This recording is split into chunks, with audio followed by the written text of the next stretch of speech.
ให้นั่งเป็นกำลังใจก็ได้เนาะวันนึงพ่อกระชิมาแล้วอันนี้นี่เป็นบอลที่ไอจะมาปลุกเฮือนอายุแล้วก็เป็นห้องเฮียนและนี่เป็นบอลจอดรถแล้วจีเจาะทางขึ้นทางนั้นพุ่นนั่นเนาะบักเกียงละอาทอละบีก็จะกินได้อันนี้เป็นอันนี้เอามาเลยขนมเอากินเท่าน้อยก่อนเนาะมาเด็กๆมาเอาขอบใจพ่อก่อนขอบใจเด้อขอบใจเด้อพ่อขอบใจเด้อพ่อสิโอ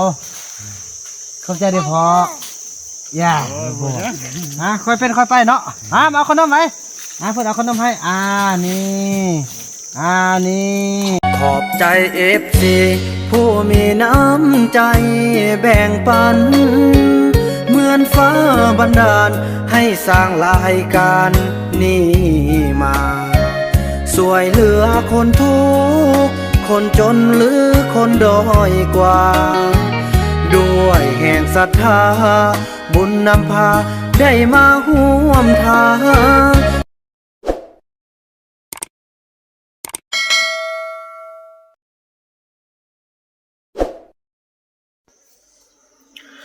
กับสบายดีและสวัสดีพี่น้อง FC ของบ่าวบุญนำกันเบิดสู่คู่สู่คนพี่น้องบ่ว่าสิอยู่ภายในหรือว่าอยู่ต่างประเทศพี่น้องเนาะก็ยินดีต้อนรับทุกท่านเข้าสู่รายการของบ่าวบุญนำพี่น้องเนาะหรือว่าช่อง BN สาวลาวพี่น้องคลิปนี้บ่าวบุญนำจะขออนุญาตปรึกษาหรือ FC เบิ่งเนาะว่าควรหรือบ่ควรเนาะพี่น้องเนาะแล้วก็เรื่องเด็กพี่น้องที่ว่าซ้ำน้องที่ได้เข้ามาป้าพี่น้องบ่าวบุญนำมาคิดเบิ่งแล้วเฮียนปีปลายตอนนี้ความทรงจำของเขาเจ้าก็ยังมีอยู่พี่น้องเลยเนาะบ่าวบุญนำแต่มือก็ฝึกเฮียนคิดลายเลขเฮียนอย่างต่างแล้วบ่าวบุญนำมีแนวคิดแนวนี้พี่น้องเลยแนวใดก็แนวเนาะบ้านเผาตองเรื่องก็ถือว่าใกล้จะสำเร็จแล้วพี่น้องเลยใกล้จะสำเร็จแล้วใกล้จะสร้างถ้าว่าสร้างเมื่อใดก็ถือว่าตอนนี้ไม่ก็ถือว่าครบแล้วยังเกี่ยมแต่จะตั้งเนาะฉะนั้นแหละบ่าวบุญนำจึงอยากมีแผนอยากบ่ยากนะพี่น้องถ้าเผาตรงเรื่องมาอยู่นี่มดมันจะความรบกวนอย่างต่างมันจะเนื่องนั่นฉะนั้นบ่าวบุญนำจะย้ายขึ้นไปอยู่โซนถึงโซนที่ บ่าวบุญนำไปทางพร้อมด้วยซาวลีจุซาวติกไปทางแล้วก็จะอนามัยแล้วก็เผาอนามัยให้มันแป้นมาซะพี่น้องแล้วก็สร้างเส้นทางเส้นนึงขึ้นมาทางนั้นบอนจอดรถเก่านี่ก็จะเฮ็ดเป็นอันคุ้มขี้เหงื่อเนาะแล้วทางเทิงกันก็จะสร้างเป็นเฮือนก็จะเป็นเฮือนอยู่หรือเป็นบ้านอยู่ของบ่าวบุญนำและสาวนกแล้วจะให้เป็นโรงเรียนของเด็กน้อยอีกพี่น้องเนาะหลังจากเฮ็ดเฮือนแล้วเฮาก็สานออกแบบอยู่บ้านพุ่นทองน้อยนะพี่น้องเอ้ยแต่ละมือให้เขาเจ้าขึ้นไปเฮียนอยู่เทิงอยู่นั้นก็จะให้มีขนมมีนมเนาะซื้อไว้เป็นสิ่งที่รอใจให้เขาเจ้าขึ้นไปไปแต่ละมือต้องได้เฮียนพี่น้องเอ้ยเฮียนมือละเล็กมือละน้อยมือละภาคบ่ถือว่าการเฮียนกอไก่ขอไข่ การเขียนอย่างต่างเขาเจ้าถือว่าพื้นฐานเขาเจ้าเฮียนปีปลายเขาเจ้าได้หมดแล้วมานี่บ่าวบุญนำจะได้เฮียนเป็นคนสอนเองพี่น้องเนาะสอนผสมพยัญชนะผสมสระเฮียนอ่านเฮียนเขียนเฮียนนับเลขแล้วก็มี FC รายทานเพิ่นก็แนะนำว่าเอาป้าเป็นที่ซ่อนของเขาบ่าวบุญนำจึงเกิดแนวคิดตัวนี้ขึ้นมาเนาะเอาป้านั่นแหละเอาต้นไม้เอาวัตถุสิ่งของเป็นตัวเลขให้เขาเจ้านับว่ามีจักอันมีจักสมุดไม้นี่มีจักต้นอย่างต่างพี่น้องเนาะบ่าวบุญนำก็จะขึ้นตัวนั้นแล้วก็จะพยายามเฮียนให้เขาเจ้าฮู้จักเขียนผสมให้มันได้เขียนถ้วยนะเพิ่นเอิ้นว่าเฮาอ่านเนาะอ่านไปแล้วก็สมมุติว่าสบายดีแต่ละคนเขียนเด้อนางโตไผโตมันเขียนผสมคำว่าสบายดีคันผู้ใดบ่เขียนบ่ถือเขาก็บอกสะนี่ต้องใส่ตัวสอเสือสระหรืออย่างต่างหั่นน่ะพี่น้องเอ้ยบ่าวบุญนำคิดว่าจะเฮ็ดแบบนี้พี่น้องจะให้มันว่องไวเพราะว่าปะดนเนาะปะดนเดี๋ยวนี้หั่นบ่าวบุญนำเป็นห่วงก็ถือว่าแม่เฒ่ามิตรบ่าววาดบ่าวเอก ยังบ่ทันมาเห็นเทื่ออันที่หนึ่งเนาะพี่น้องเนาะแต่ว่าคันเขาเจ้ามาเห็นแล้วบ่ฮู้จังใดจะเกิดขึ้นฉะนั้นบ่าวบุญนำจะเอาความผูกพันความฮักเอาความสุขสบายให้เขาเจ้าอยู่กับที่นี้เนาะบ่ให้เจ้าเคลื่อนที่ไปใส่อันที่สองน้องมุกพี่น้องน้องมุกอันตรายที่สุดเลยแต่ละมือจอบจอมใจจอบเตาจอบยงออกไปไกลๆแล้วก็มีมื้อนึงไปทางไปป้าพุ่นแหละพี่น้องบ่าวบ่นำก็ได้ไปลัดทันกลับขึ้นมาบ่าวบ่นำก็จะเนื้อใดก็อย่าน้องมุกเพิ่นเฮียนบ่ได้ก็จะให้เพิ่นมานั่งเป็นกำลังใจให้จะเอาความสนุกสุขสบายให้น้องมุกอยู่หลังจากเฮือนแล้วไปตาดาวทีวีดาวยังบ่าวบ่นำก็จะไปดาวพี่น้องเอ้ยบ่าวบ่นำจะไปดาวแล้วก็จะเนื้อใดก็แนวได้พี่น้องเอ้ยคิดว่าบ่ได้เนาะนี่น่ะบ่ได้อีหลีฉะนั้นแหละบ่าวนำบ่ฮู้ว่าผิดหรือถูกบ่าวนำต้องได้เฮ็ดแล้วก็เฮือนหลังนี้เนาะเฮือนหลังนี้ก็จะรักษาสภาพเดิมทุกอย่างซ่อมแซมอนามัยถ้า FC ที่มายามพี่น้องเอ้ยถ้าว่า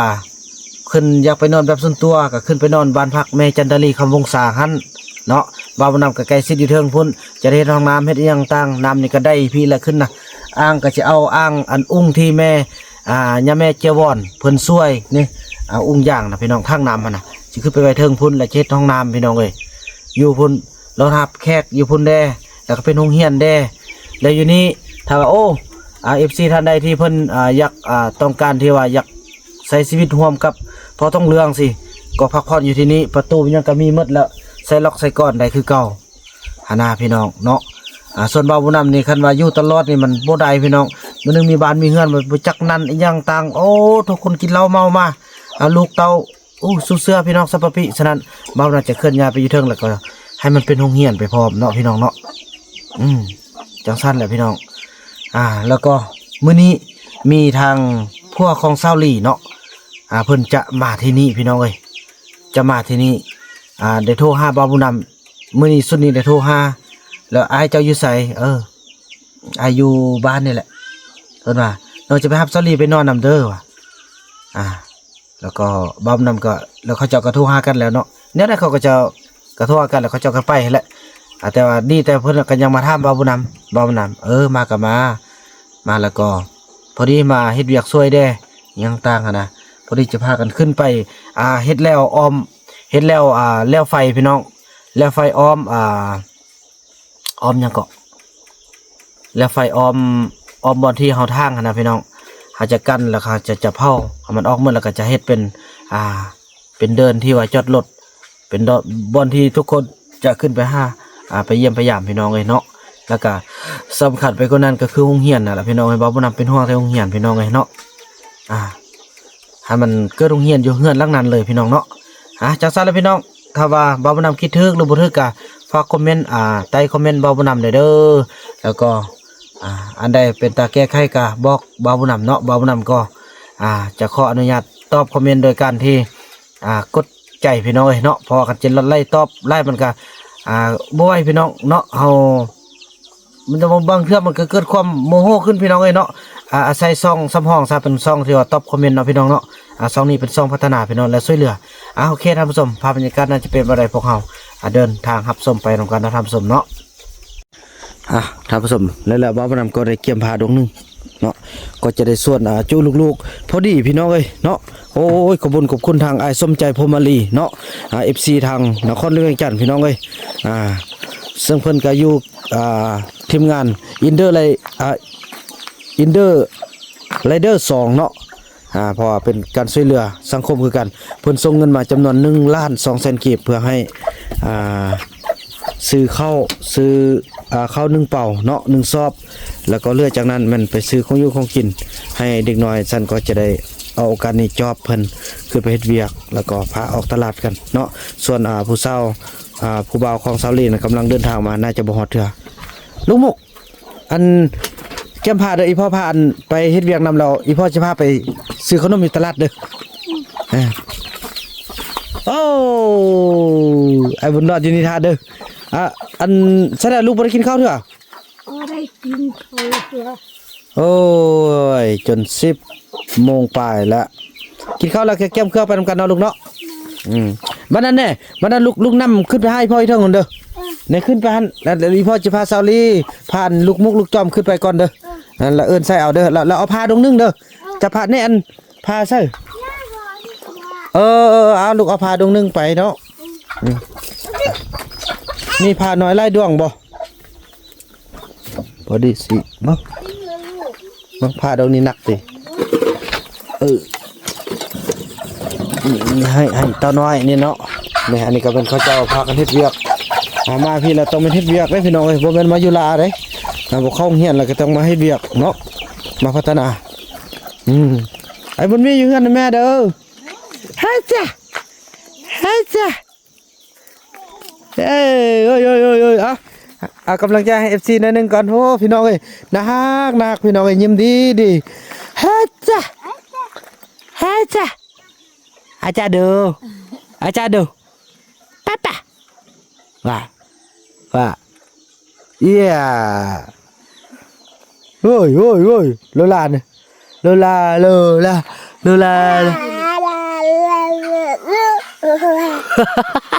มึงจับลูกเด้อลูกตกเด้อจังซั่นแล้วพี่น้องเอ้ยเนาะเดินทางพบกันต่อไปบาดนี้โดยไปลูกเกี่ยมผ้ามาเกี่ยมผ้าอันนี้กินข้าวแล้วพี่น้องเอ้ยเนาะโดยไปมุกกำลังคั่วกินข้าวเอาลูกพาลูกเด้ดวงได้ซาลี่จังได๋ผู้บ่าวมาฮอดเฮาไปเฮ็ดท่าผู้บ่าวบอก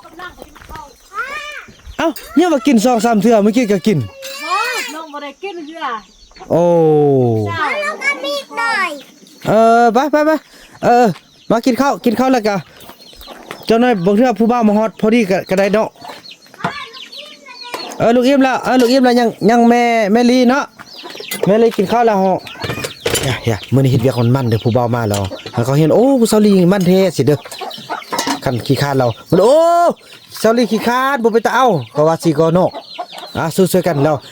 เอาลูกขึ้นไปนำเราบัดอาชีพเอาไปซื้ออันนั้นเด้อเสื้อขนมเบิ่งผ้าตรงนี้หั่นนั่นบ่ผ้าตรงนี้ใส่ได้เนาะให้เต้าได้เนาะมันเบาได้เนาะเอาไปดองเลยเราจะได้ซอกเลือกผ้าก่อนพอถ้าจันไปเอาเบิ่งอยู่ลาแล้วไปเอาฟืนเด้อไปเอาฟืนมาไว้แด้นั่งลิ้นไล่จะเจ็บแอวเด้อไปเอาฟืนมาเอาไว้ฮู้ฟืนบักไล่เอามาไว้ดังไฟเด้อนี่ฟืนก็บ่มีแล้วนี่บ่เป็นสาวผู้เฒ่าต้องเนาะพี่น้องเอ้ยบ่าวบุญนำจะขออนุญาตเกี่ยมเลือกผ้าที่ว่าเหมาะสมกับแต่ละคนก่อนพี่น้องเพราะว่าผ้าดวงใหญ่มันก็บ่เหมาะสมกับเต้าน้อยตัวเองน้อยนะพี่น้องเนาะโดยลูกลูกเอามีน้อยเอาไปเลือกเอาเลยลูกจะเอาตัวใดเอาเลยเลือกเอาเลยน้องอย่าน้องกินข้าวนี่น้องเฮียนกินพี่มื้อนึงลูกเฮียนบ่ดีกินถึงนะต้องกินลุ่มเลยกินถึงมื้อนึงบุญรอดคอยเหนียวบ่ได้ล้างบ่เป็นหยังนอกอยู่เบื้องนั้นแล้วนอกก็ล้างบ่แม่นว่าสิอันนั้นแล้วมากินในมื้อนึงลูกเห็นแล้วลูกว่าโอ้อีแม่ก็ยังกินอยู่เทิงพี่มันอ้วยน้องแน่คอยเหนียวเหนียวบ่เทื่อหน้าก็บอกเขาบอกให้ติกันล้างเฮาก็ล้างก็ได้มันเด็กน้อยต้นเฮาน้อยก็คือกันแหละต้นน้อยเฮาก็โลเหนียวแบบนี้แหละจังซั่นแล้วพี่น้องเนาะเบิ่งเก็บพาก่อนพี่น้องเอ้ยพาไปเลือกเอาอีพุ่นเด้อลูกอันจอบเด้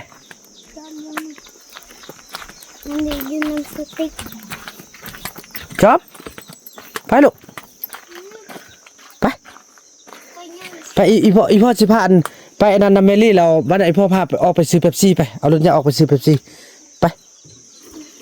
ไปลูกมุกไว้คันบ่ลูกอันตอนเช้าแล้วลูกบ่คั่วอันนี้จน11 โมงแล้วนี่แหละอีพ่อว่าขี้คร้านน่ะคันลูกอยากอันไปซื้ออันเป๊ปซี่ซื้อของกินนำอีพ่อเราไปเฮ็ดเวียกอีพ่อใดคันลูกบ่ได้ขึ้นไปเวลาอีพ่อไปบ่แม่นอีพ่อใจดำใดอีพ่อบ่เฮาขี่รถไปนำก่อเด้อไปลูกไปเฮานะเขาบ่ไปก็ย่าเฮาไปแต่เฮาเนาะพี่น้องเอ้ยเข้ากินแล้วพี่น้องบ่นำจะว่าฟังตอนนี้ก็ตอน11 โมงย่างแล้วพี่น้องเอ้ยเนาะตอนนี้เด้อบ่นำจีเอาโมงให้เบิ่งโอ้เห็นบ่เนี่ย10 โมงกับ42 นาทีพี่น้องเนาะ กินแล้วกินแล้วนะกินตลอดพี่น้องบ่รอดแน่นอนนี่กินแล้วขี้คร้านแต่สิชอบแต่ดึกน้อยนี่ไปเที่ยวพุ่นเที่ยวไกลๆพี่น้องเอ้ยพุ่นเทื่อนึงจอกไปพุ่นบ่ได้ ลูกตักล่ะ ตักแล้วนี่ลูก ไปท่องเลยลูก เลือกเอาเลยลูกจะเอาดวงใดอันนี้ดวงอีพ่อดวงยาวนี่ ลูกอัดตัวนี้ นักปกตินี่น่ะอันนี้อายงอันนี้จอมลูกเบิ่งอันนี้นักปกติลูกเบิ่งอันอีพ่อสิซอกดวงมาฮะอันน้องลี่พาดวงหน่อยของอันเต้าหน่อยซะว่าฮะ เจ๊กไอ้บ่เห็น ของน้องพาข้อเนาะ พักเขา พาข้ออาสิเอาดวงนี้ก็ได้ติอันน่ะตัวใดก็ดวงเขาก็เนาะดวงใดก็ดวงดีก็เนาะเฮ้ยเต้าหน่อยกวดเอาเนาะกวดบ่ใหม่เนาะไปเถอะไปอย่าไปซุบลายยามันผู้เบามาบ่สิฮอดแล้วซุบแต่ยามันนึงคิวเด้เอาขอชูบไอ้ ผู้เบาก็ซุบ ได้ขอเห็นขอชูบ บ้าปานนั้นตัวไอ้ว่าบ่ซุบยา ขอชูบ เนี่ยโอ้ยอันใดก็พออันใด เต้าจับตุกน ลูกเต้าลูกจับตุ้งน้ำลูกอันผู้น้อยแล้วลูกไปจับพาแล้วบัดไอ้พ่อพาไปซื้อเป๊ปซี่เด้ออย่าอีมุกซนไปป้าบ่ต้องไปเด้อเห็นบ่มันบ่อยากเฮ็ดเวียกมันบ่อยากออกตลาดบ่อยากขี่รถก็ย่ามันเฮาขี่เพราะเฮาเนาะไปอายงลูกแก้มไปมาเลยไอ้คุณก็บอกส่วนเฮ็ดพี่น้องเอ้ยส่วนเฮ็ดพอแต่บอกปุ๊บเนี่ยพอดีบ่าวบ่นำวิทย์ลังกันเป็นพุ่นออกไปบ้านพุ่นโอ้ระวังเนาะตลาดพี่น้องเอ้ย ำมันหินมันเลย เฮาไม้ไว้เฮาไม้ไว้เนาะได้เฮือนนี่แหละพี่น้องเอ้ยสิจัดการก่อน เต้าเห็น สิอยู่ก็อยู่บ่อยู่ก็ย่าโดยลูกเห็นมันเด้อ นี่ที่ไหน ระวังมันหักเด้อลูกลีมาลูกมาแล้ว อันนี้แห้งเลยดิ แห้งแล้วบ่เพิ่นมาสิปลุกเฮือนเฮาแล้วลูกเอ้ยนี่เด้อนี่เฮาปลุกเฮือนอยู่นี่แล้วบ้านนั้นเรานี่ไปหันเรามีมันเนาะมีมันเรากันซอกมันไว้เราอีพ่อสิพาก้นเด้อก้นเราเฮ็ดมันอันเฮ็ดน้ำบ้านกินเนาะแล้วอันนี้เฮาเฮ็ดเฮือนงามๆแล้วผู้อันบ้านนั้นเราลูกจะได้เฮือนงามๆผู้ใดสดไปป่าสักกะยาบ่ไปเด้ออยู่นี่อันนี้ก็เป็นป่านี่ก็เป็นป่าแล้วเนาะไปเมื่อยอันนี้ก็เฮือนงามผู้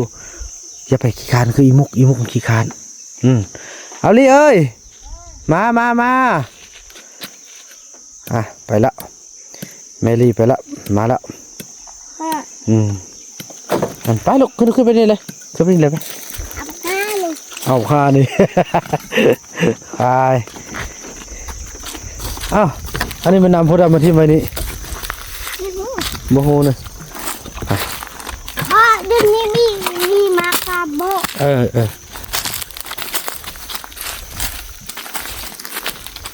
ยกไปก่อน โอ้ลูกบ่ต้องฟันเด้อกกนี่นะอันนี้มันกกอันยอดบุญห่อเอาไว้ภาษากับภาษาตรงเรื่องกกยากก่อนนี่กกยากก่อนลูก นี่นู้น โอเคเนี่ยลูกเฮือนอยู่นี่แหละเป็นเฮือนอันพ่อน้ำบ่ต้องพ่อน้ำเอาเครื่องไว้บ่ต้องพากันขึ้นไปลิ้นเด้อพี่ไปซื้อพี่ลูกไปซื้อสาลีกันนำมาละไปโหนูเนอะบ่แม่นลูกพี่ขึ้นพี่ซื้อพี่เท่านี้เป็นเฮือนอันพ่อน้ำเอาไว้เครื่องพ่อลูกบ่ต้องไปลิ้นกาแฟบ่ต้องลิ้นหยังเด้อเอาสินั่นคือการ อันนี้จังหวะมันนั่ง คือรถกกย่างเกาะลูกอันนี้นะกกบุญนี่นะโอ้ยนั่นแหละถามกับตอบเบิดเนี่ยพี่น้อง คนกดจะตัดนี่เคยกินอะไร บ่ได้ตี ดังน้ำเงิน บ่ได้ส้มว้า มักสม แท้เนาะขึ้นใหญ่ฮะชมเนาะลูกตุ้มุกมาแล้วนี่ไปมักสม เนาะส้มเอาไปไปกินส้มเนาะ แน่บ้านนั่นนี่บ้านส้มนี่เอาไว้เด้อบ้านนั้นเราเอาไปกินแซ่บไปใส่เกลืออม อ้อมรถนี่คือ อันนี้กกหมกไฟลูก นี่ดอกไม้ ดอกเนอะ สิออก ดอกสิโอ้ดอกแห่เนาะเอาบ่แม่น ค่ะ แม่นเนอะ แม่ดอกไม้ โอ้กำลังดอกพี่น้องเอ้ยโอ้ต้นหมกไฟตัวนี้ก็กำลังดอกแล้วไป ค่ะ โดยนั่นลูก ขอ เออ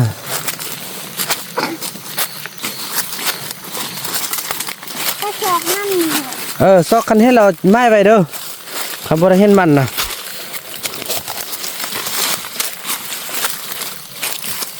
โอ้เห็นเครือน้อยๆกับหูได้พี่น้องไอ้คน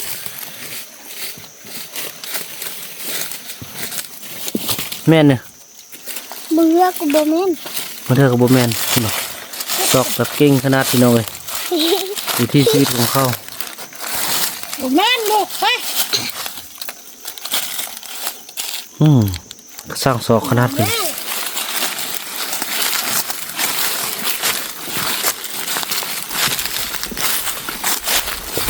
ก็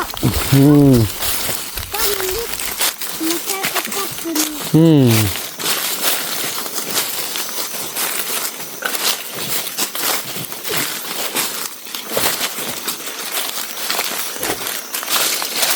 นี่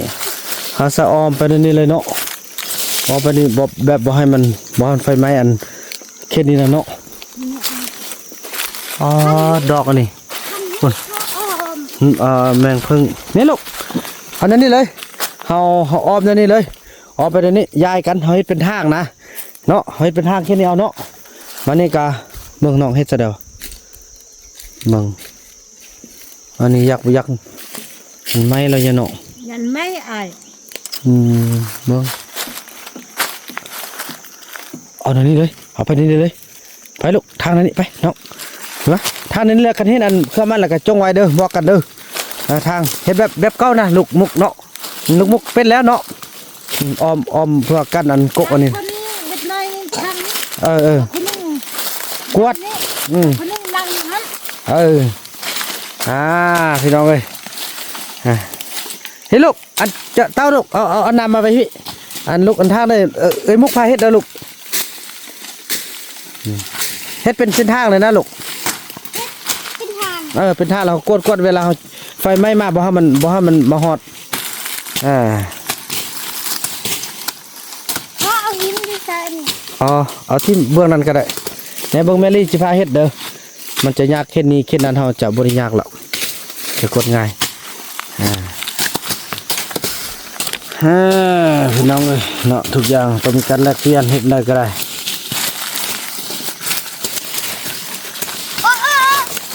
ไม่ยังลูกยัง พร้อมเลยลูกบ้ามีมดนี่ มีหมดเนอะ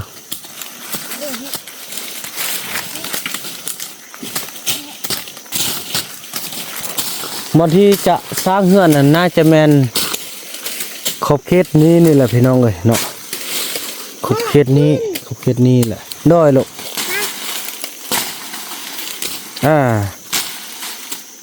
ฟืนเอาไว้ลูกเดี๋ยวสำรวจเบื้องบนจะเฮ็ดเฮือนกันเด้อ พ่อ โดย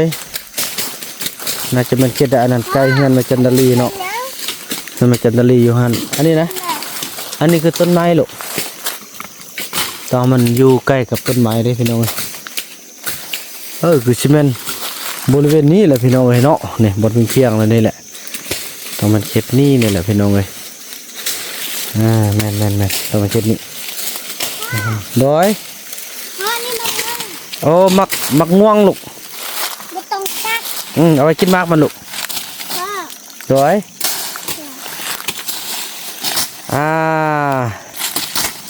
ว่าลูกเฮ็ดเป็นทางเด้อเฮ็ดเป็นทางคือเมลี่นี่ เฮ็ดเป็นทาง เดี๋ยวบ่าวบ่นำจะซ่อนเขาเจ้าพี่น้องไว้เนาะพอเขาเจ้าก็บ่เป็นยังโดยลูกสาวมุกให้เป็นแล้วเนาะลูกสาวมุกเนาะมึงนะอายุมันอะไรคือว่าบ่แข็งแรงจังหน่อย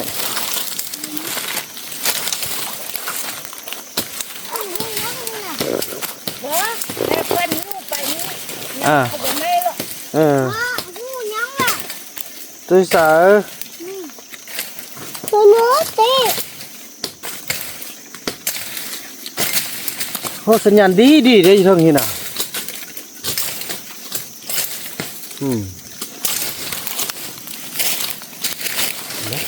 ร้อยน้ำซื้อลูกเอาลูกเอาเลย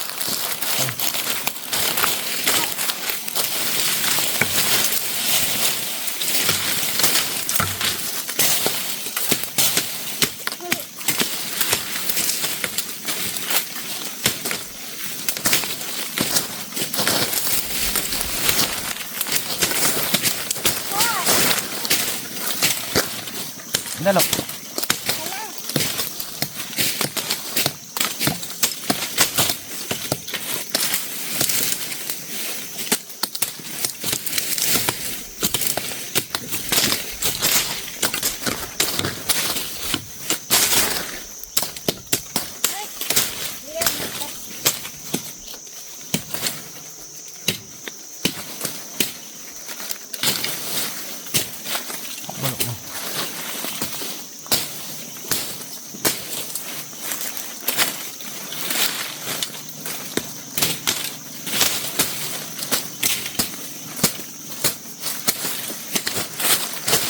อันนี้ให้แค่นี้นะลูกเห็นบ่แอนพอไฟข้ามมา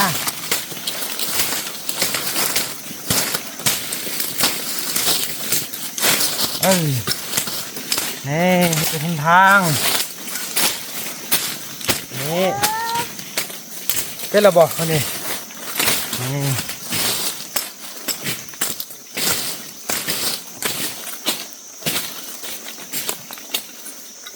รถมากันในจอดนั้นกวดอันนี้ลูกมุกไปขึ้นก็ได้แล้วปุ๊บกดมาตอนนี้เลยทางนี้เลย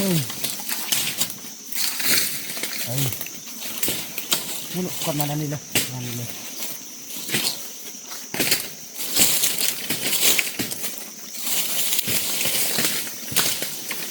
อันนี้หนึ่ง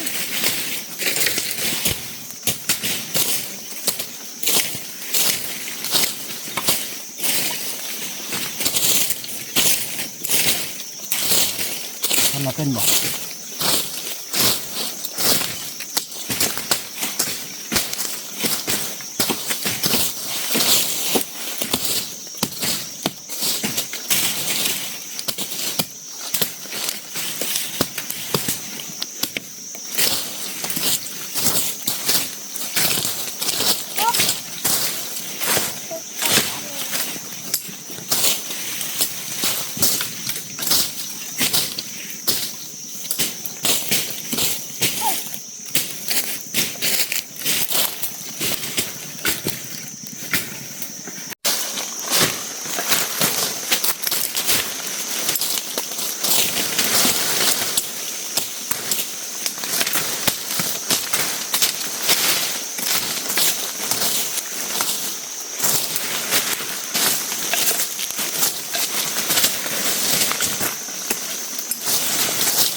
าว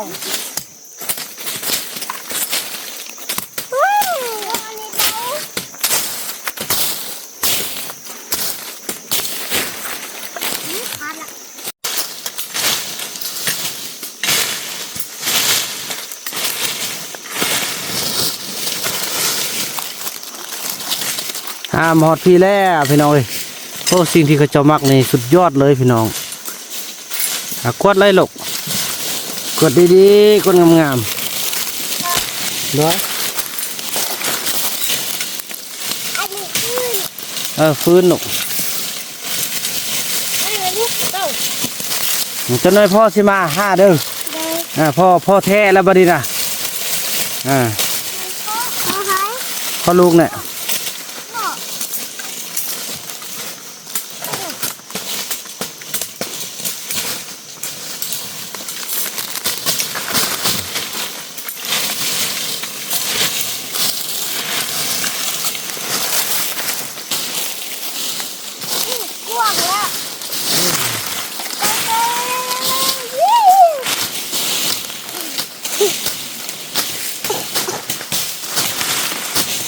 วันนี้ก็ทำเอาขึ้นเอาเครื่องที่นอกพ่ออันนี้แห้งวัดละก็ด้วย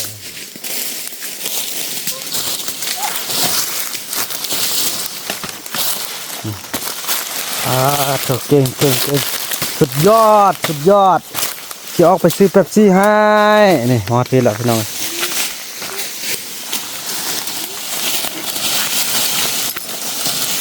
แม่เพิ่นนำพาไปโอ้พี่น้องเลย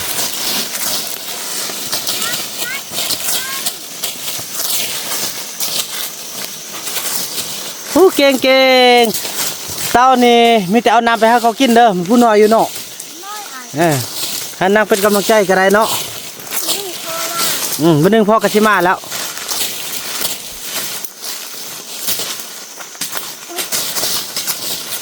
เดี๋ยวย่องน้ำก่อน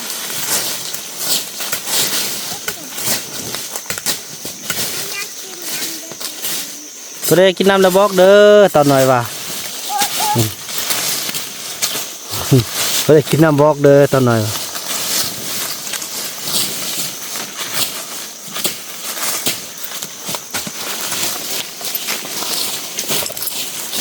ใส่พ่ออยู่หันเนาะลูกอันลูกเต้าเราบังทับให้พ่อเด้อตัวใหญ่ตัวใหญ่พ่อคิดทำ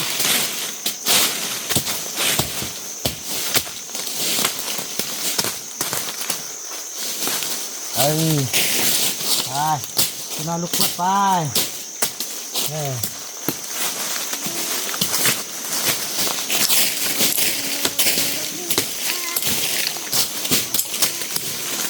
รักษาป่าไม้ให้ดีที่สุด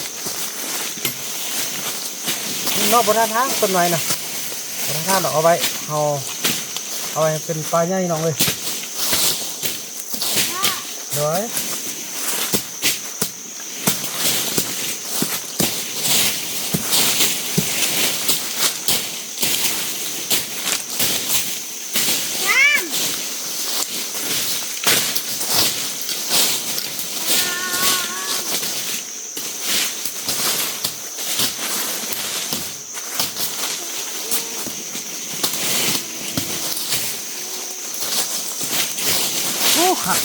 ขักไล่คนเห็นเวียกกันเนาะ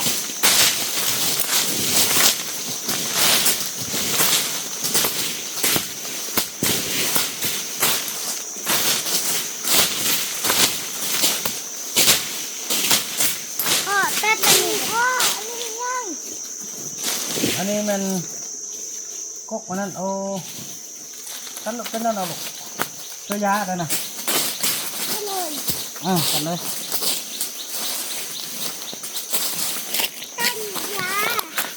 ไม่น้อยเนาะก็ถือว่าได้ไล่เติบแล้วอันนั้นเป็นยาลูกตัดเลยเห็นนะมันอาจจะปงมาดอกลี่น้องมันต้องทางอันนี้นะบ่อย่าน้องเอาไปชื่อนี่เอาไปหุ่นเอาสนะเอาแต่ว่าเสียดายตัวนี้เนี่ยนะเป็นยาก็ยาพวกกระเพาะพี่น้องเลยเป็นยาพวกลูกกระเพาะนี่เป็นหูกวางดงพี่น้องเนาะยากกไว้นี่ไม่ต้องฟันเด้อจงเด้อ ไปกกอันนั้นลูก เล็กที่น้อยากกินน้ำเต้าแต่เอาน้ำให้หมูกินไว้เรียกของเต้าเด้อไปน้ำเลยนี่พี่น้องเอ้ย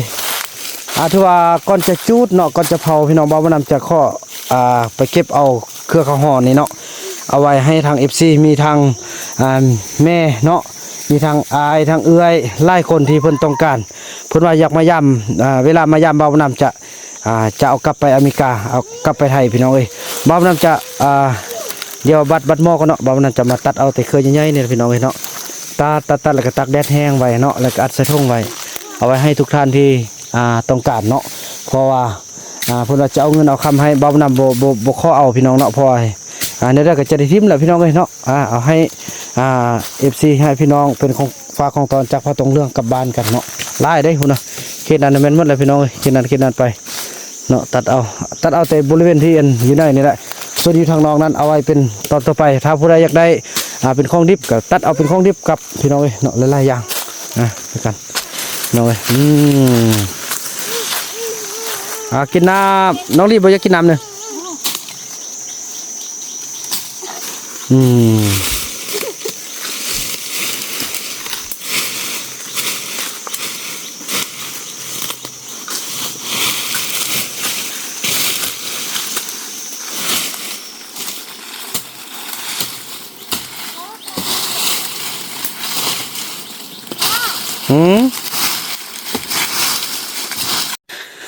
ตอนนี้ผู้บ่าวซอรี่ก็นำมาถึงที่ทำงานแล้วพี่น้องเอ้ยเฮ้ยน้องปลาดุกไปทำไมนกแล้วบ่ป้าถูกเกี่ยมเครื่องเลยเนอะสบายดีป้าใส่สุดทหารเลยอันนี้น้องอันนี้นี่เป็นบอลที่ไอจะมาปลูกเฮือนอายุแล้วก็เป็นห้องเฮียนและนี่เป็นบอลจอดรถแล้วเขาจีเจาะทางขึ้นทางนั้นหุ่นแล้ววันนี้หน้าแทอยู่ลุ่มหุ่นบ่แม่นอยู่บ่อยู่ใกล้นะย่าไปเป็นต้นลุ่มเนาะต้นที่2อยู่รูปดีวะบ่แต่บ่หลังจากบ้านเฮือนเฮาไปแต่โน่นนี่เป็นโน่นที่ว่าพัฒนาเป็นแหล่งท่องเที่ยวนะไปหาลูกหาเมียโธ่สูงขนาดพี่น้องเอ้ยสูงน้องสูงอันเม็ดเท่าใดนี่เม็ด70 เม็ด70โอ้ถือว่าสูงกว่าบ่าวบุญนำ10 เซนพี่น้องบ่าวบุญนำเม็ด60โอ้สมพ่อซาลีว่าผู้บ่าวก็สูบสูบยาทำกันเนาะนี่เครื่องเอาออกปะเนาะปะเครื่องไอ้นี่ลูกก็ถือว่ามาอยู่นำเมื่อไหร่ได้เนาะเพิ่นบ่เข้าเฮียนเพิ่นมาเฮ็ดเวียกนำเฮานี่ลูก3 คนอันแก๊สนี่ซื่อๆแหละแก๊สอันเฮ็ดบ่อาจสิจุดตัวนี้นะจุดนี้บ่มันไฟลาบนี่แต่ว่าต้นไม้นี่ทุกอย่างอาจจะรักษาไว้หมดนี่นกกินยังได้ข้าวช่วยเนาะไอ้นกอันบ่ได้คั่วกินติบ่ได้บอกแล้วนี่คือว่าเนี่ยบ่มีผู้อันมีเฮาเบิ่งไอ้น้อยเด้เนาะบ่ได้อาจจะไปคั่วให้เนาะนี่อันนี้ต้นมะไฟพี่น้องเฮาก็ได้แก๊สออกหมดจงไว้พี่น้องบ่ให้ไฟเข้ามาทึกอันนี้ก็สิเป็นไฟเบาๆดอกเนาะมันก็สิบ่สูงก็สิมีตัวถึงกลางก็บ่เป็นหยังพี่น้องเฮาต้องได้ออกคันบ่ออกมันก็จะบ่แป้นพี่น้อยรถขึ้นมาบ่ได้เนาะรถเฮาจะใส่นี่สบายดีพ่อเด้อว่าสบายดีเด้อลูกนี่อันนี้เด้ออีพ่อเพิ่นสิมาอยู่นำเฮาก็เพิ่นอยากมาขอแล้วแต่ว่าบ่าวบุญนำมันบ่พร้อมเพราะว่ากันขอต้องให้อันทางเจ้าหน้าที่เนาะแล้วก็ทางในบ้านอีหยังต่างให้เพิ่นมาช่วยพี่น้องเอ้ยมาเป็นสักขีพยานอันนี้แก๊สบ่ทันไฟไหม้พี่น้องเนาะดีใจที่มีคนมาช่วยมาสู้พี่น้องเลยโอ้ดีใจเนาะลีเนาะทำสบายดีผู้บ่าวเด้อเหมือนผู้บ่าวเด้ต่อไปก็จะเป็นผัวแหละเพิ่นเป็นคนขี้อายน้องเลยจังซี่แหละอายก็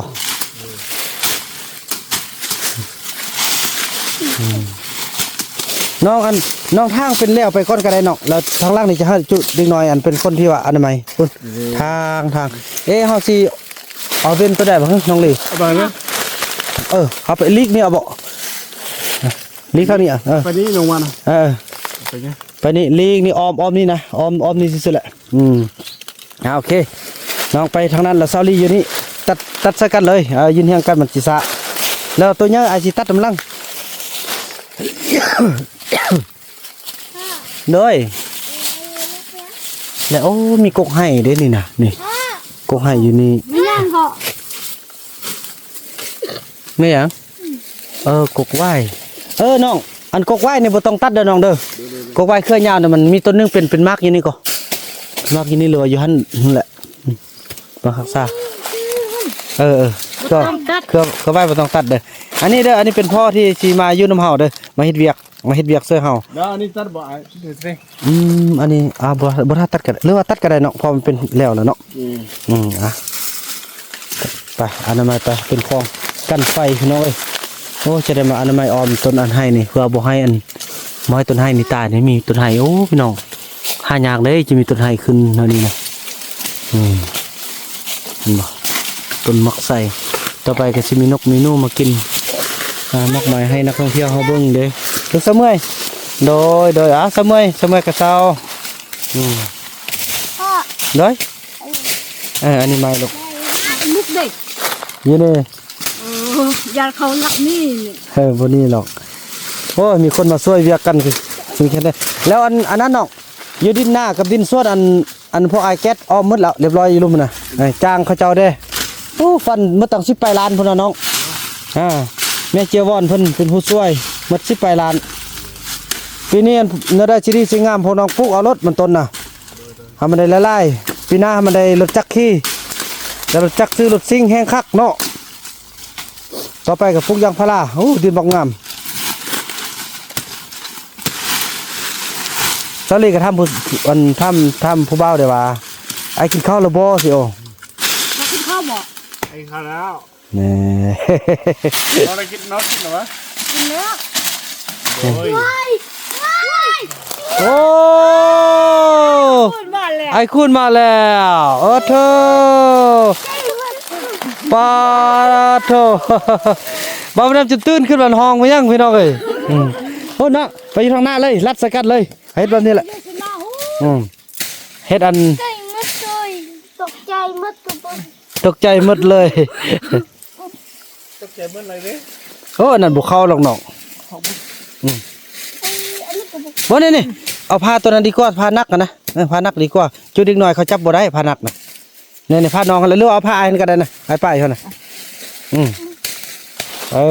อันนี้เป็นอันนั้นเด้อน้องอันนี้เป็นไอ้กกของเซาหลีเป็นไอ้แม่นเนาะลีเป็นผู้กกเนอะ นี่ไอ้ ไอ้กกบ่ น้อย แล้วไอ้กุ๊กวะ ไอ้กกแล้วต่อไปแล้วเป็นน้องบ่ พี่น้อง แล้วอีเอ็กเดี๋ยวบ่แม่นเนอะ เอ็กคันก็แม่นไอ้ แล้วคุณแล้วเอ็กมันเป็นไอ้น้องเนอะ แม่นั่นแหละ ออกเอ็กก่อนแล้วจงออกน้องเอ็กออกก่อนเลยวะน้องออกก่อน น้องนี่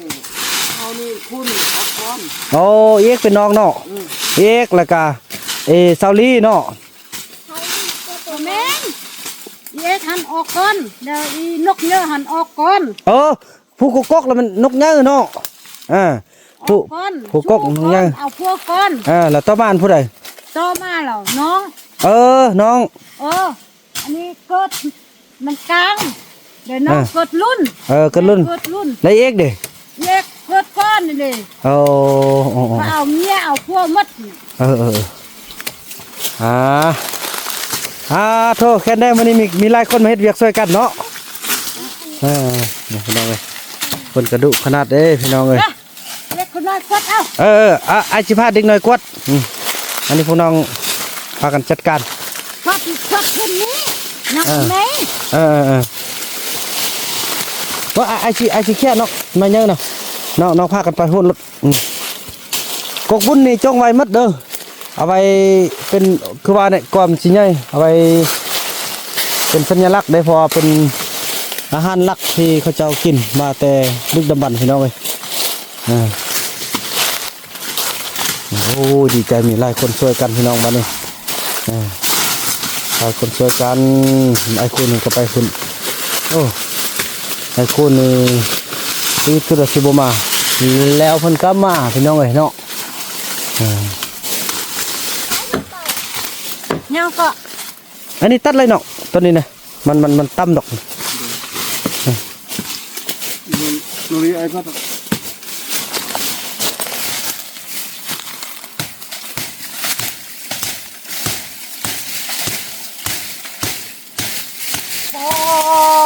ตาจะบักไก่ เนี่ยเนาะ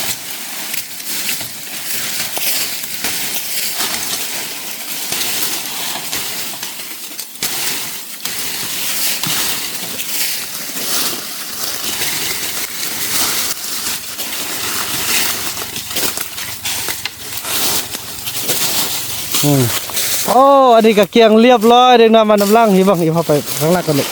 เราไปข้างล่างกันเลยนี่เห็นป่ะอันนี้เป็นเด็กเด็กน้อย ใช่วัดลูกบนท้องนะวัด โอ้พี่น้องเลยน่าดีใจเนาะ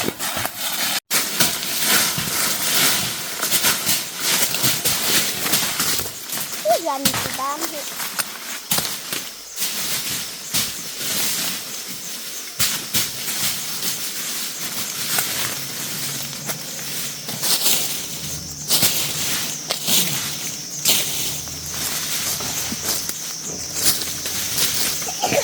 บอลูกไปเอาทุกไป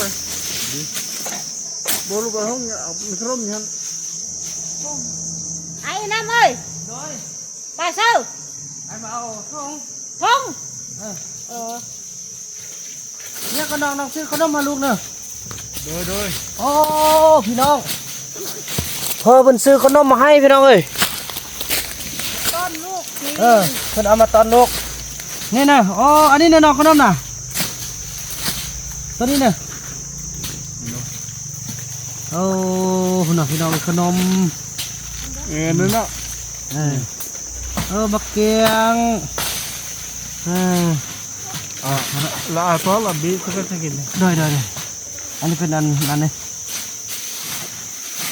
เอามาเลย ขนมเอากินเท่าน้อยก่อนเนาะมาเด็กๆมาเอาขอบใจพ่อก่อนขอบใจเด้อขอบใจเด้อพ่อขอบใจเด้อพ่อสิโอขอบใจเด้อพ่อย่าค่อยเป็นค่อยไปเนาะมาเอาขนมไหมเพื่อนเอาขนมให้นี่นี่อันนี้วันนี้บัดเฮ็ดแล้วค่อยกินต่อเนาะพี่น้องมาเกียงเลยเดียวเพิ่นกะมาฟักลูกพี่น้องเอ้ยเนาะคุณเนาะอ๋อมาเกียงเลยบักใหญ่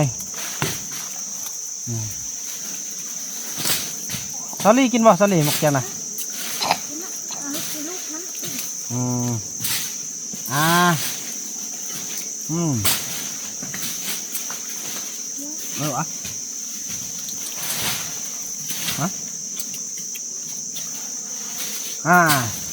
โอ้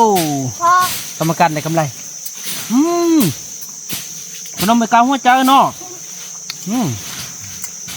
ท่านเอาหัวใจมารัวๆพี่น้อง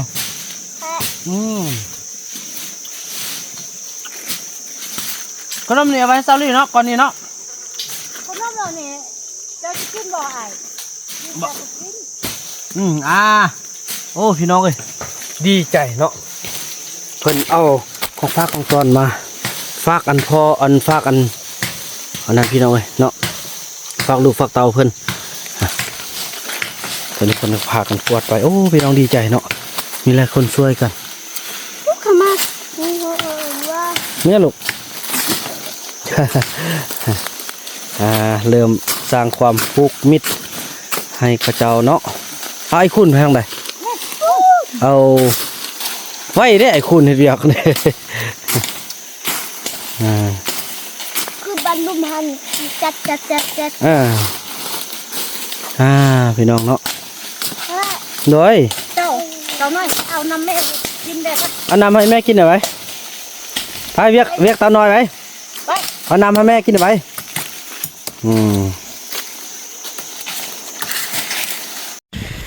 พี่น้องเนาะหลังจากกินข้าวกินน้ำลูกกินข้าวแล้วเนอะกินข้าวแล้วจะเท่าว่าเอาต้นแรกลูกให้มันแล้วเวียกก่อนลูกเอ้ยน้องกลับแล้วเนอะพอเพิ่นยืมรถซิ่งเข้ามาแล้วก็มันเขาจะฟ้าไปตั้งมั่นเนาะ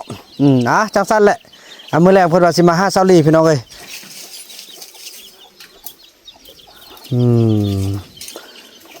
นี่พี่น้องเอ้ยเนาะเพิ่นขับรถเมื่อละมื้อแรกเพิ่นสิมาพอส่วนเซาลี่บ่ไปพี่น้องเอ้ยเซาลี่เป็นห่วงลูกเนอะ สันมื้อแรงกะคือไปเฮ็ดเวียกต่อเนาะโคมาแต่เก่าจนจอดเด้อแล้วก็สิไอ้คุณเพิ่นอยากได้เงินจะได้เอาเงินให้เนาะ นี่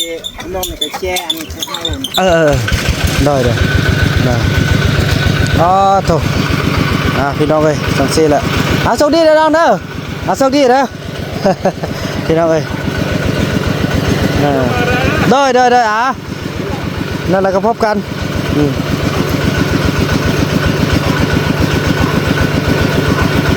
โอ้พี่น้องเอ้ยขับรถซิ่งขับเป็นเนาะก็ดีแล้วเด้ได้เมื่อแรกกลับมาไม่เห็นบ่ห้ามบ่ได้พี่น้องเรื่องความหักเนาะเรื่องความหักห้ามกันบ่ได้เพิ่นก็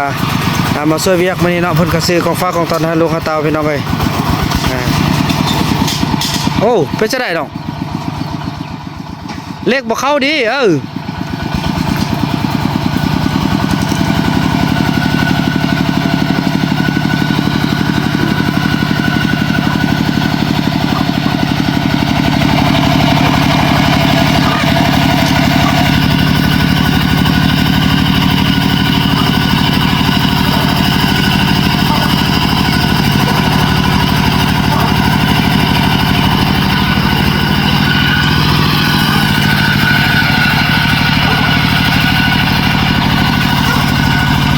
กลับแล้วพี่น้องเอ้ยเนาะล่มกันแล้วพี่น้องเอ้ยปีต่อไปจะมันเพิ่นว่าคันใดมาเป็นเคยนี่สิได้เฮ็ดส่วนมันต้นหลายๆแล้วก็อยากได้รถซิ่งพี่น้องเอ้ยเนาะโอเคว่ะดินมีพากันเฮ็ดแล้วดินมีแล้วทุกอย่างมีแล้วก็ให้อันพากันสร้างเอาเนาะมันก็ตกลงพี่น้องเอ้ยโอ้ล่มกันหมดละสร้างคนเฮานี่แหละพี่น้องเนาะคันว่าบ่อนุ่นคือสิบ่เกิดละพี่น้องเอ้ยบ่อนุ่นเนาะ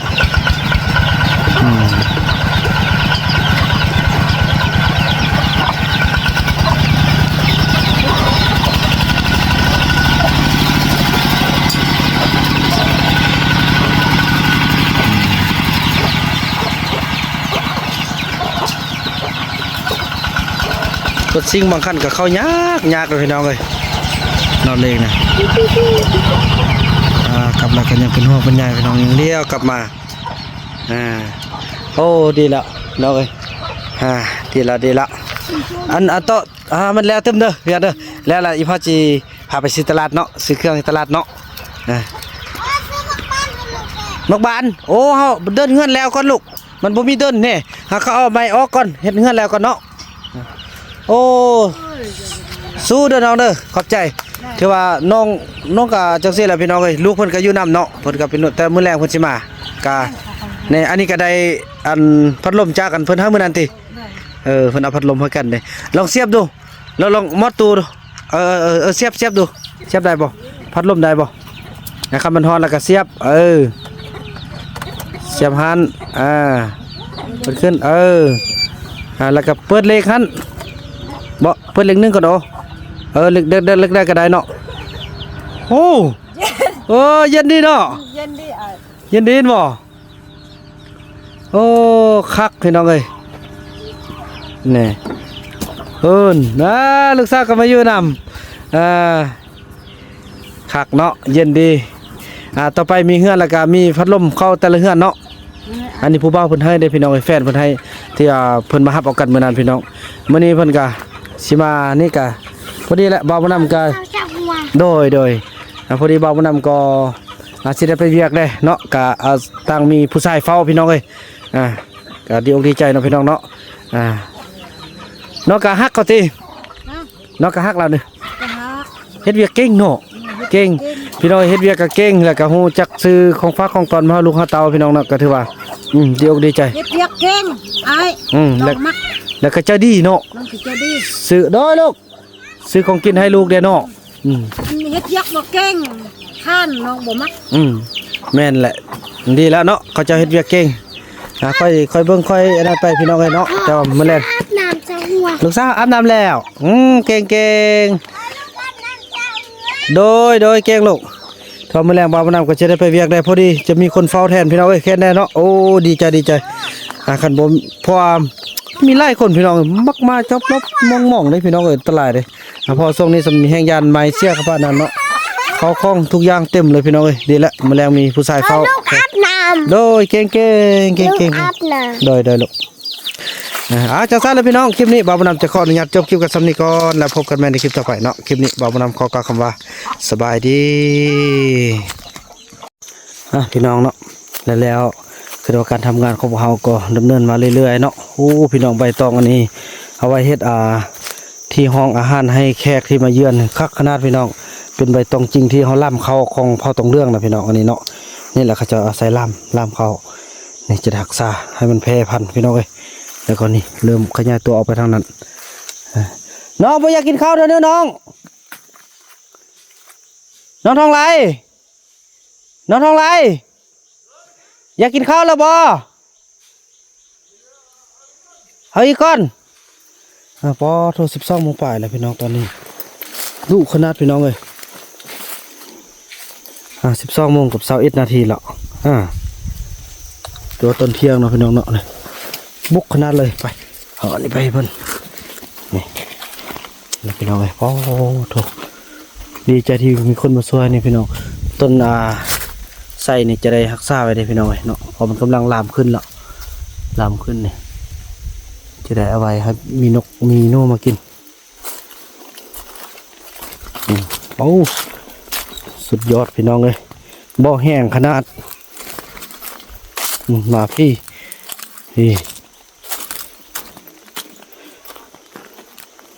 ตัดออกมาพี่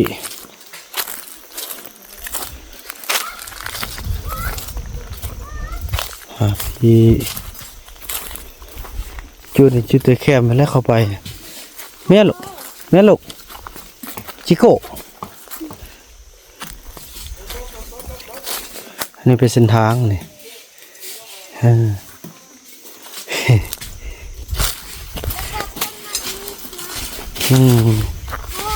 น้อยลูกมีเครื่องมันหนึ่งจะกินข้าวแล้วไปบอกพ่อกลับเถอะพักผ่อนก่อนไปกินข้าวก่อนไปน้องกลับก่อนเถอะกินข้าวก่อนไปเถอะไปกินข้าวก่อนไปโดยไปเถอะกลับกินข้าวพาเอาไปเอามาเมื่อเด้อพาเด้อเนี่ยอันนี้เป็นเส้นทางจังสั้นเลยพี่น้องเนาะจะได้เต้าบัวใหญ่บ่มีเต้าบ่มีไปคุณกินข้าวก่อนไอ้คุณเอาถือว่าจังสั้นเลยพี่น้องเนาะถือว่าคลิปนี้บ่าวบุญนำจะขออนุญาตจบคลิปกับซ้ำนี้ก่อนเลยแล้วพบกันใหม่ในคลิปต่อไปเนาะพอจะได้พากันไปกินข้าวกินน้ำก่อนพี่น้องเลยโมโหเลยพูดดอกไม้ฮะท่องว่าไอ้ไพ่กันเลยไปกลับเถอะเลยบุกดอกไม้เนี่ยหมอกไฟเป็นมากเลยเห็นบ่เนี่ยอันนี้เป็นเส้นทางเนาะเส้นทางที่เขาเช็ดทางรถขึ้นนะอันนี้นะอันนี้วะต่อไปเขาจะขี่รถขึ้นมาพี่แหละนี่สบายพี่แหละพี่น้องเนาะหลังจากกินข้าวกินน้ำลูกกินข้าวแล้วเนอะกินข้าวแล้วจะเท่าว่าเอาต้นแรกลูกให้มันแล้วเวียก่อนลูกเอ้ยน้องกลับแล้วเนอะพอเพิ่นยืมรถซิ่งเข้ามาแล้วก็มันเขาจะฟาวไปตั้งมั่นเนาะจังสั้นแหละมื้อแรกเพิ่นว่าสิมา5 ซาลีพี่น้องเอ้ย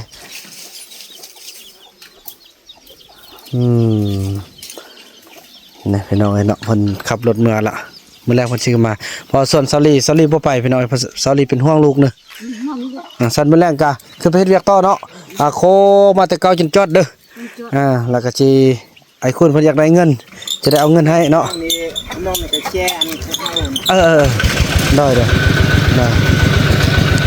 โถพี่น้องเอ้ยจังซี่แหละโชคดีเด้อน้องเด้อโชคดีเด้อ พี่น้องเอ้ยได้นั่นแหละก็พบกัน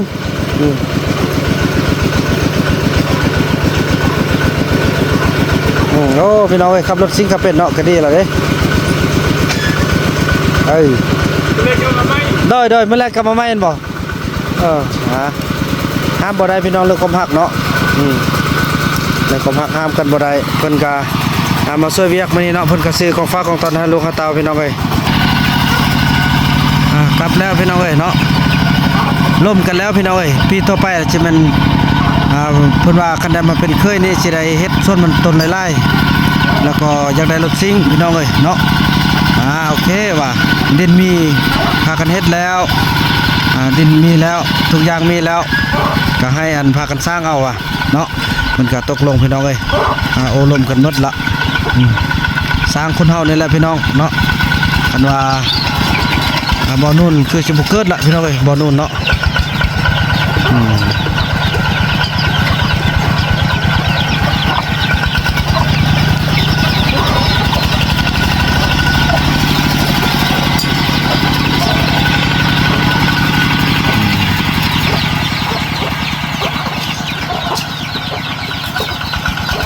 รถซิ่งบางคันก็เข้ายากเลยพี่น้องเลยนอนเลงนะกลับมากันยังเป็นห่วงเป็นใยพี่น้องยังเลี้ยวกลับมาโอ้ดีแล้วน้องเอ้ยดีละอันโตมันแล้วเต็มเด้อพี่เด้อแล้วล่ะอีพ่อจีพาไปซื้อตลาดเนาะซื้อเครื่องในตลาดเนาะนกบานโอ้เฮาเดินเฮือนแล้วก่อนลูกมันบ่มีเดินแน่หาเขาเอาไม้ออกก่อนเฮ็ดเฮือนแล้วก่อนเนาะโอ้สู้เด้อน้องเด้อขอบใจที่ว่าน้องก็จังซี่แหละพี่น้องเอ้ยลูกเพิ่นก็อยู่นำเนาะเพิ่นก็เป็นแต่มื้อแรงเพิ่นสิมากะในอันนี้ก็ได้อันพัดลมจากกันเพิ่นหามื้อนั้นติเพิ่นเอาพัดลมให้กันเด้ลองเสียบดูลองมอดตูดูเสียบดูเสียบได้บ่พัดลมได้บ่นะครับมันฮ้อนแล้วก็เสียบเสียบหันเปิดขึ้นแล้วก็เปิดเลขหันบ่เปิดเลข1ก่อนเล็กได้ก็ได้เนาะโอ้เย็นดีเนาะเย็นดีบ่โอ้คักพี่น้องเอ้ยนี่นะลูกสาวก็มาอยู่นำคักเนาะเย็นดีต่อไปมีเฮือนแล้วก็มีพัดลมเข้าแต่ละเฮือนเนาะอันนี้ผู้บ่าวเพิ่นให้ได้พี่น้องไอ้แฟนเพิ่นให้ที่เพิ่นมารับเอากันมื้อนั้นพี่น้องมื้อนี้เพิ่นก็สิมานี่ก็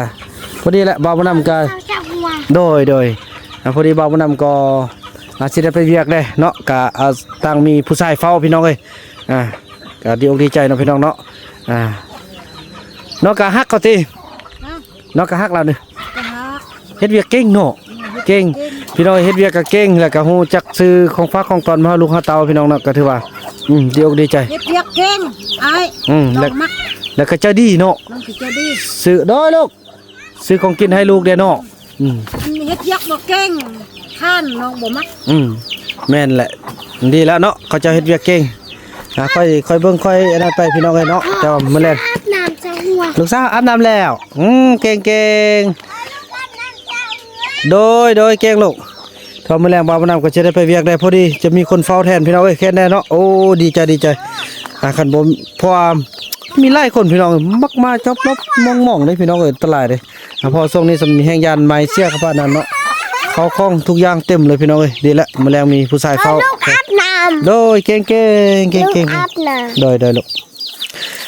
จังซั่นเลยพี่น้องคลิปนี้บ่าวบ่นำจะขออนุญาตจบคลิปกันซ้ำนี้ก่อนแล้วพบกันใหม่ในคลิปต่อไปเนาะคลิปนี้บ่าวบ่นำขอกล่าวคำว่าสบายดี